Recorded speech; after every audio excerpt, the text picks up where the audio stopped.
I'm not leaving, says South Korea's President Yoon, as tens of thousands take to the streets in Seoul again, demanding he resigns over his botched plan to instate martial law. The UN says the end of a dictatorship in Syria shows signs for hope. And FIFA announces a controversial choice to host the 2034 World Cup, Saudi Arabia. And the head of the FBI, who faced criticism from Donald Trump, submits his resignation before the president-elect takes office. Human trafficking is a global crime that trades in people and exploits them for profit, and it's on the rise.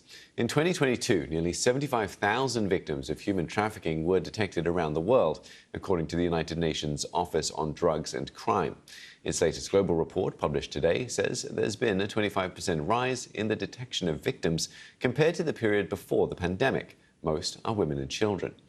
President-elect Donald Trump has invited Chinese President Xi Jinping to attend his inauguration in January. The BBC's US media partner, CBS News, is reporting Mr. Trump invited Xi in early November, shortly after the election. It is not clear whether he has accepted the invitation. Firefighters in Southern California are rushing to contain a 4,000-acre wildfire.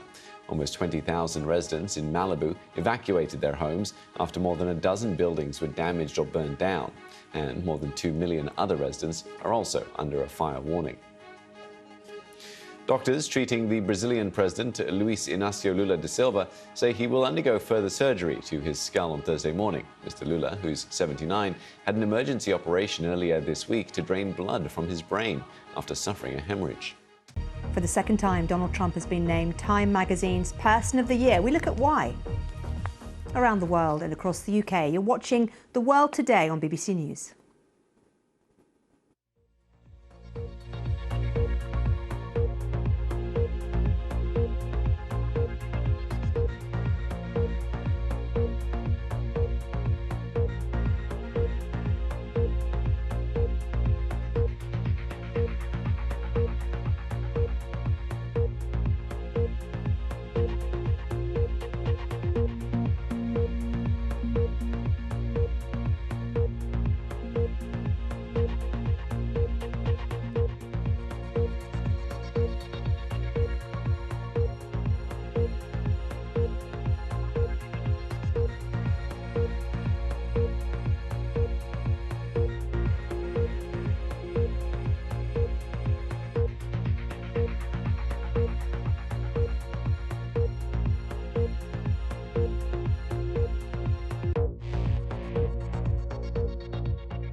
Romania and Bulgaria have been confirmed as full members of Europe's Schengen free movement travel zone, an area of countries with no internal border checks so people can move freely between them.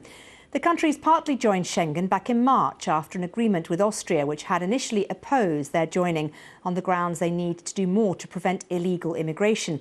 They've now become full members, though, on the 1st of January. Romania's president welcomed the decision.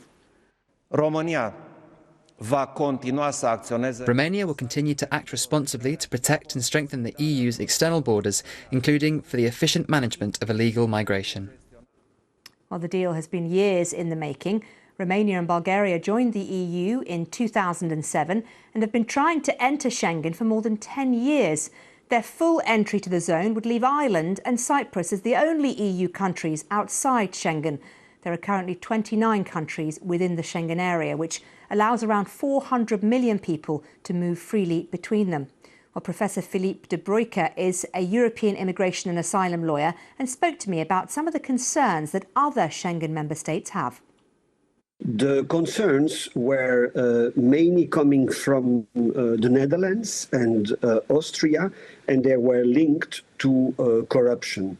Those concerns were, I think, not really fair towards Bulgaria and Romania, because corruption is not part of the evaluation of the conditions that the member states like Romania and Bulgaria needs to fulfill in order to join the Schengen area. So it was more a political issue that was at stake than a legal one.